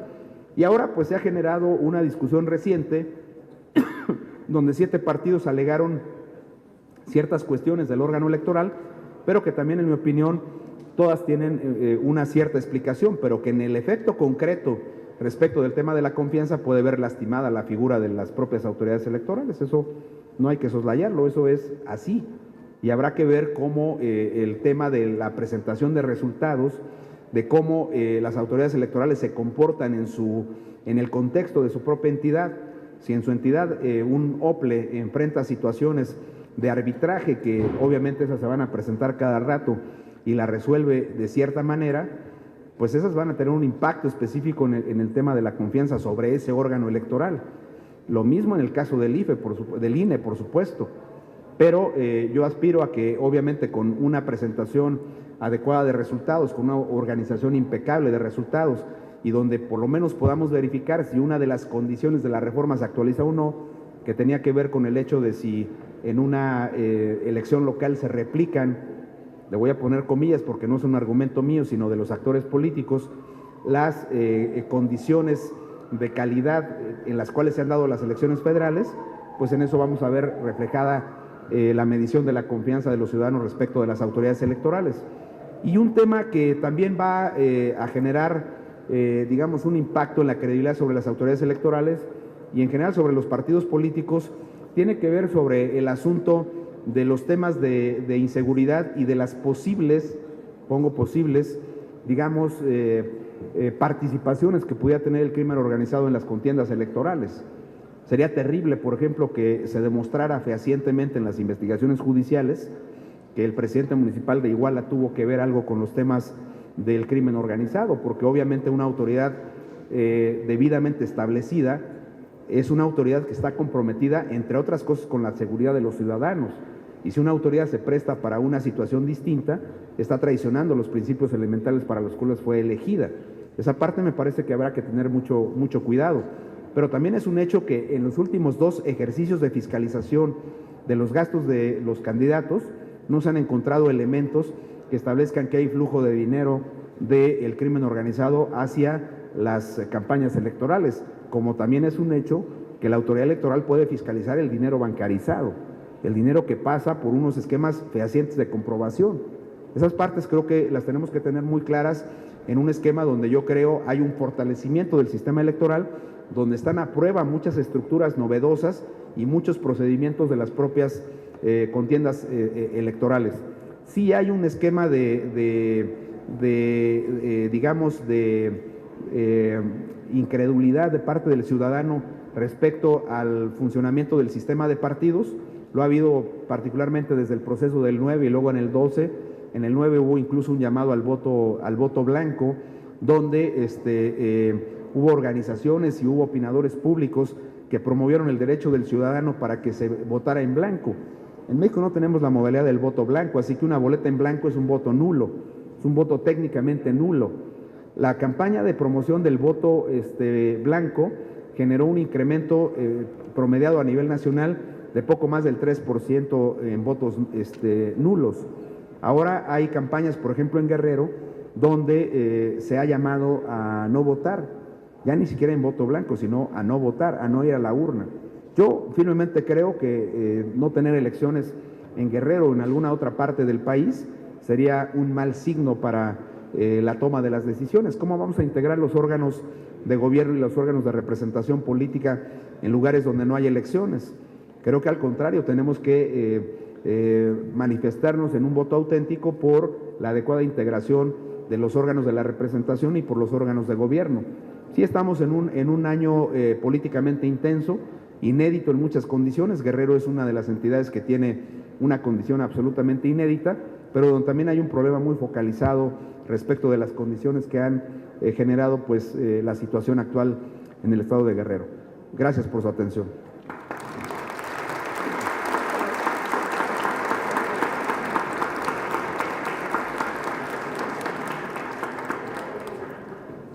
¿Qué hacemos con las preguntas?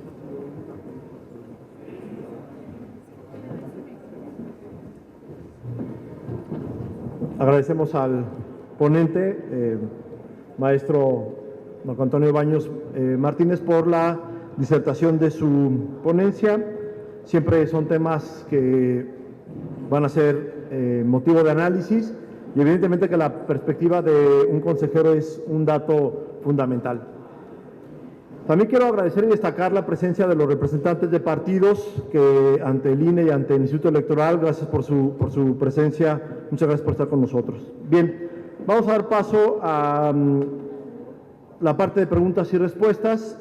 Si me permite, maestro, le estaré leyendo cada una de las preguntas que le hacen y tiene el micrófono a la mano para que nos pueda contestar desde su lugar. Bien, primera pregunta de Javier Briceño Infante. Si las elecciones son tan costosas, ¿por qué no se hace una verdadera inversión en casillas electrónicas?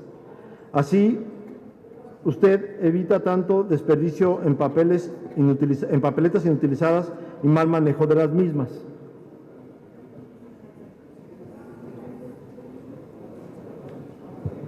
Sí que le dicto esta y sí que cuando conteste le paso las otras.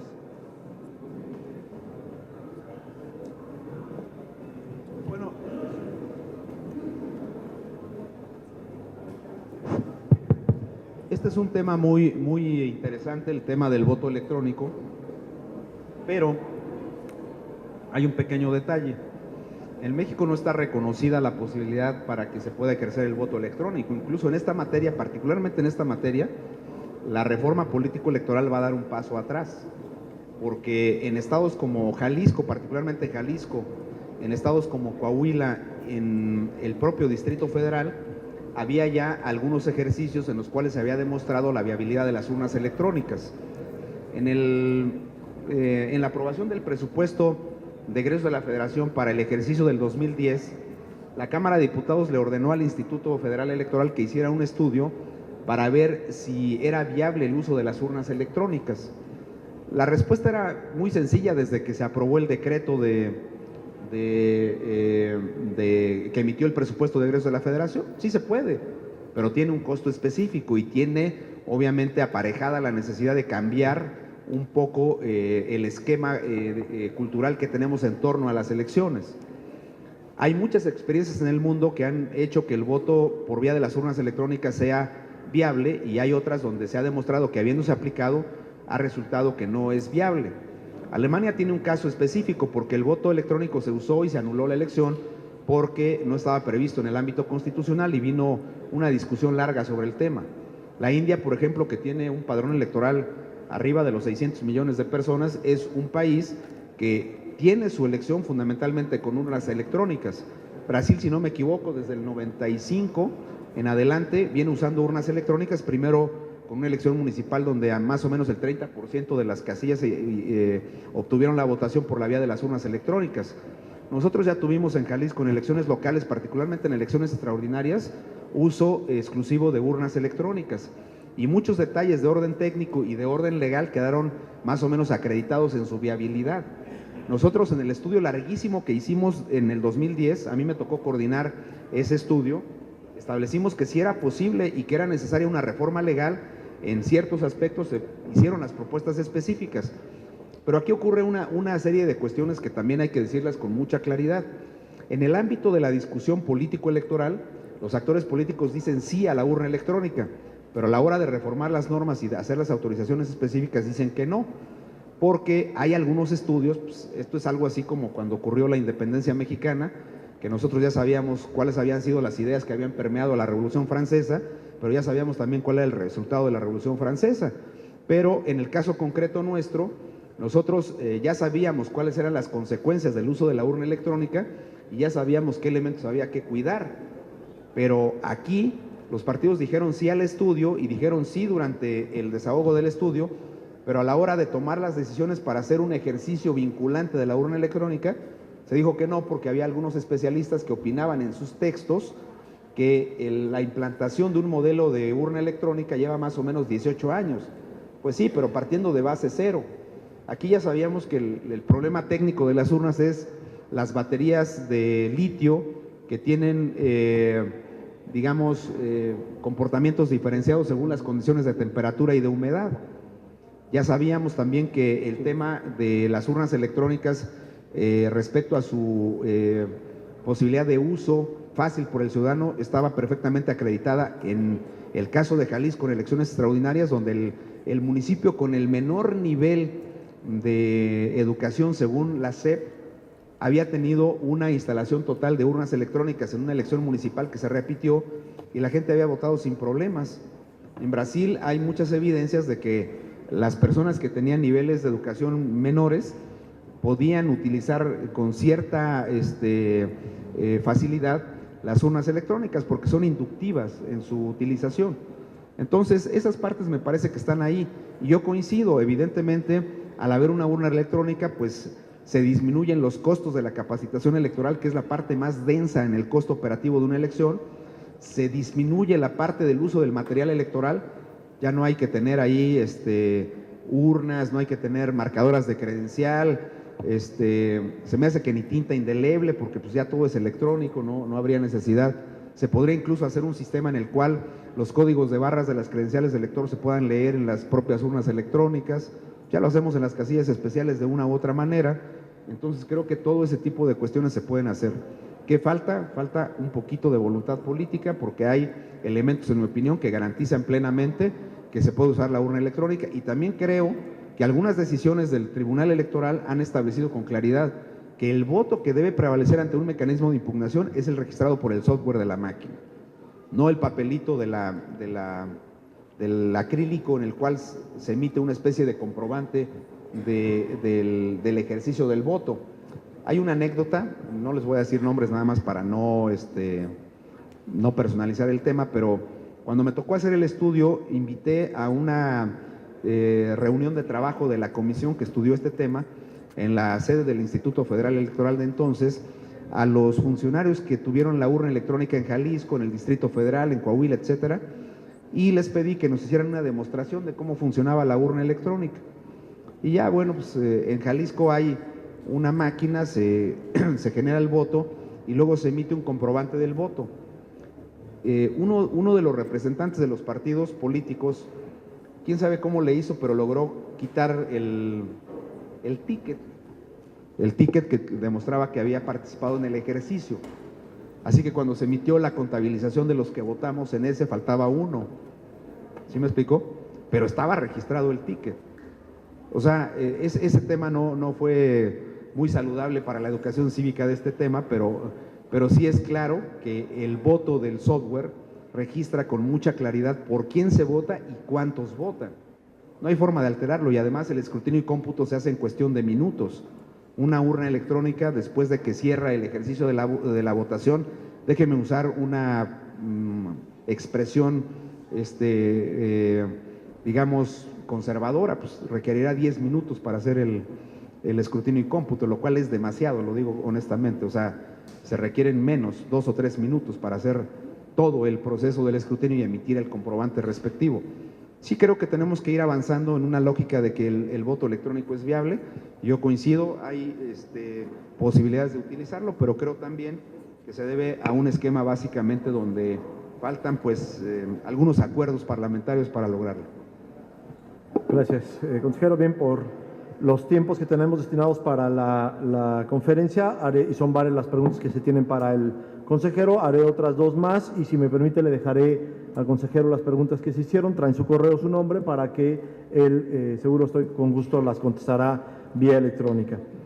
Alejandro comenta, ¿cómo están trabajando los órganos electorales para dar un verdadero acceso a la población a los puestos del poder? ¿Están conscientes de que las candidaturas independientes solo son viables para mexicanos con alto poder adquisitivo? ¿Por qué dan dinero a partidos y no a ciudadanos? Es un tema muy amplio, pero yo diría que por cuestiones saludables para la democracia, las candidaturas independientes ya están reguladas. Ya en elecciones locales, las últimas de Zacatecas, ganó un candidato independiente que fue cuestionado porque dijeron había sido candidato de un partido. El hecho es que ahora fue por la vía de la candidatura independiente y ganó la presidencia municipal. Pero obviamente la regulación que hay después, vean ustedes cómo ocurren algunas cosas en el sistema electoral. En el proceso de 2012 hubo, si no me estoy equivocando, 86 solicitudes de registros de candidatos independientes. Más de 50 eran de candidatos a la presidencia de la República y las otras para el resto de los cargos.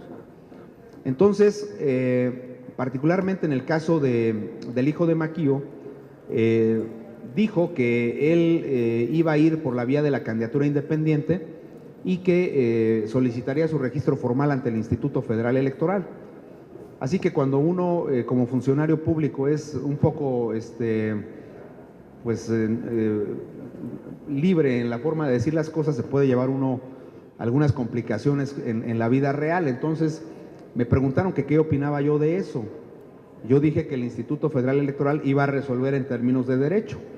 Y luego se me ocurrió decir que la ley decía que los partidos políticos eran los que podían postular candidatos. Bueno, entonces me acusaron de que había prejuzgado en el tema de la solicitud. No fue pertinente mi declaración a lo mejor en ese momento, pero tampoco dije una mentira, porque la ley decía que solamente se podía postular candidatos por parte de los partidos políticos. Los partidos políticos en el Congreso promovieron una reforma y en agosto del 12 se incorporó la posibilidad de que hubiera registro de candidaturas independientes y de ahí se detonaron las modificaciones que permitieron que a finales de ese año, en las elecciones locales de Zacatecas y Quintana Roo, se regulara la figura de las candidaturas independientes. Pero se establecieron modalidades diferenciadas del financiamiento público y del acceso a la radio y la televisión. Hoy día, de todas maneras, aunque ya está regulado a nivel federal, las candidaturas independientes tienen sus características respecto de los candidatos de los partidos políticos, porque es un hecho de que primero tendrán modalidades de financiamiento como que si se tratara de un partido político y siempre y cuando no rebasen, si es uno solo, el 50% del monto del financiamiento público que le corresponde a un partido político de nuevo registro, por un lado. Pero por otro lado también es un hecho que ahora solo hay elección para diputados federales y por tanto los topes para las candidaturas de diputados son de 1.260.000, si no me estoy equivocando, y por consecuencia nadie puede gastar más de eso, porque si lo gasta, rebasa el tope de gastos de campaña y si gana, la elección se anula y no puede participar en la siguiente contienda. Entonces, hay que ver todavía cómo opera en el mundo de la realidad estas cuestiones.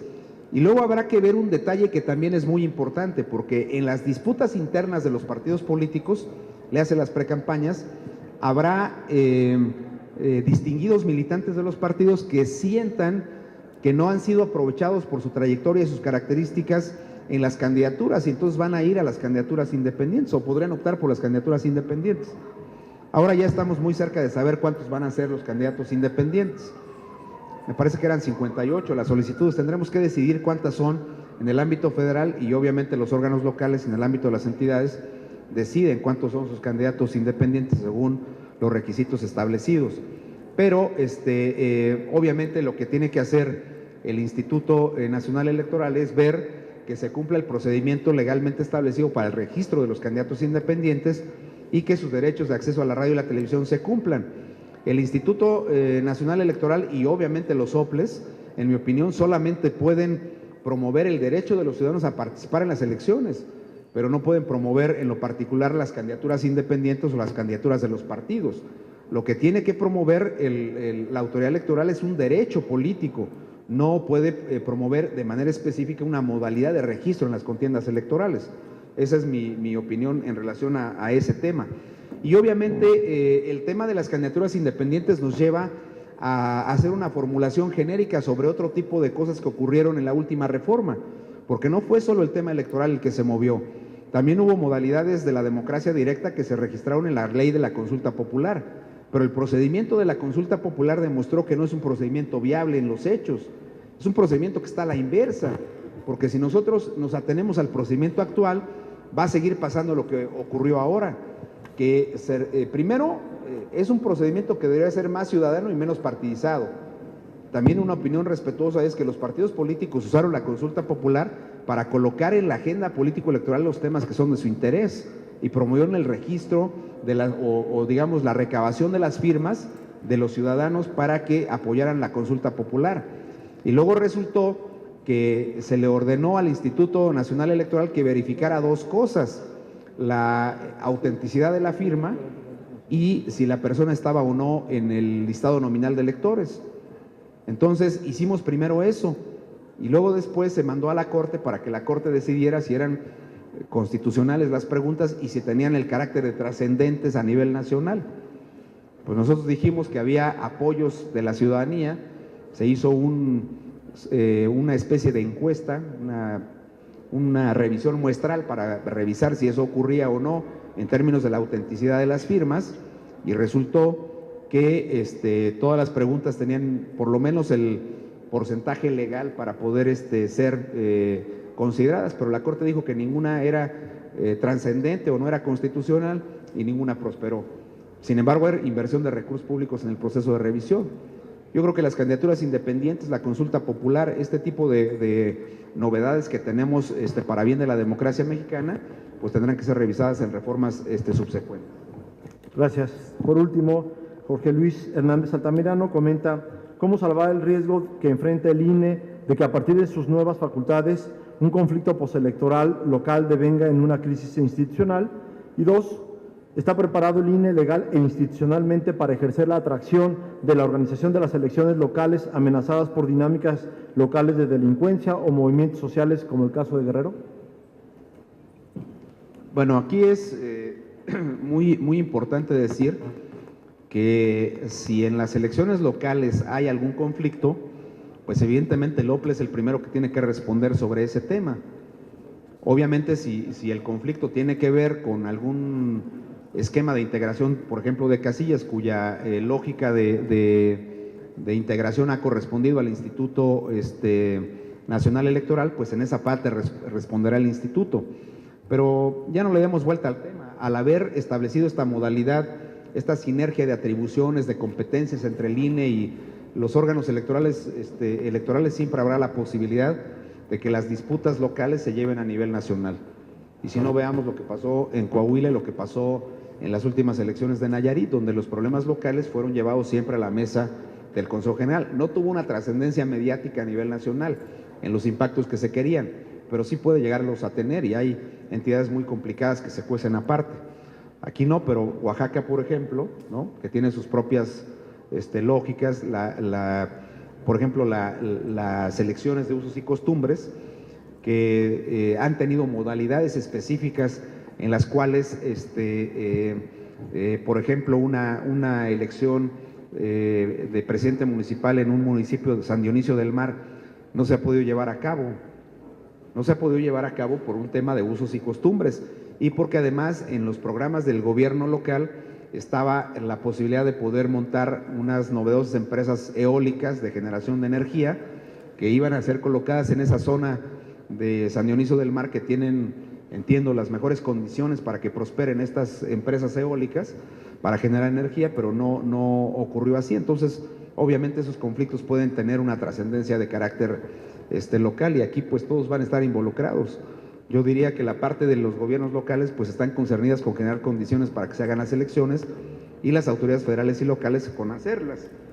En el tema de la atracción, bueno, la atracción es un tema que está vinculado más a la definición de un criterio de carácter general. Puede presentarse una situación que requiera el establecimiento de un criterio específico a nivel nacional, pues no sé, a lo mejor ahora el tema del criterio de género podría ser un tema que podría ser llevado en el tema de la atracción, pero aquí de lo que me están preguntando es concretamente de la Asunción, esta facultad donde sí le hubieran puesto mejor atracción, era lo mejor, pero le pusieron aquí Asunción, y es una Asunción que el Instituto Nacional Electoral puede tener previo al arranque del proceso electoral cuando se trata de la totalidad del proceso electoral, pero que no puede ser de manera caprichosa, sino que tiene que seguir un procedimiento sustentado efectivamente en que no haya condiciones para que se haga la elección.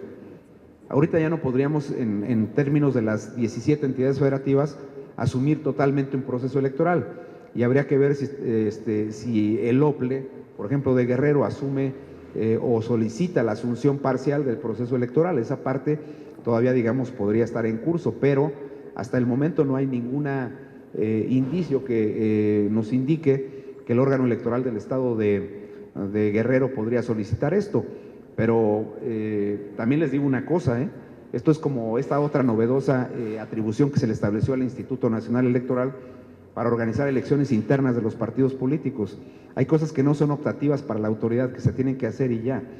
Si un partido político acude ante la autoridad electoral, como fue el caso del PRD, y le pide que se haga la elección interna, que le organice la elección interna, pues el instituto pocas posibilidades tiene de decir que no, a pesar de que no se hayan cumplido las condiciones de tiempo establecidas en la ley.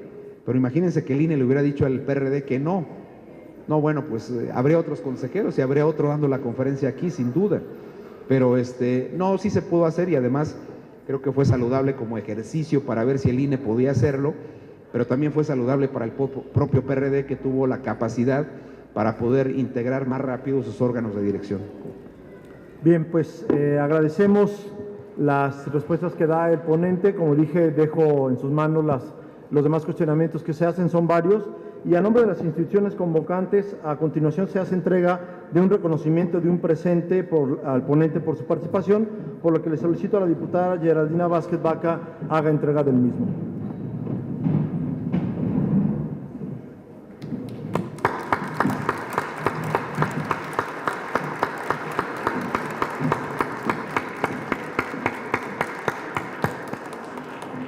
Bien, agradecemos a todos los asistentes a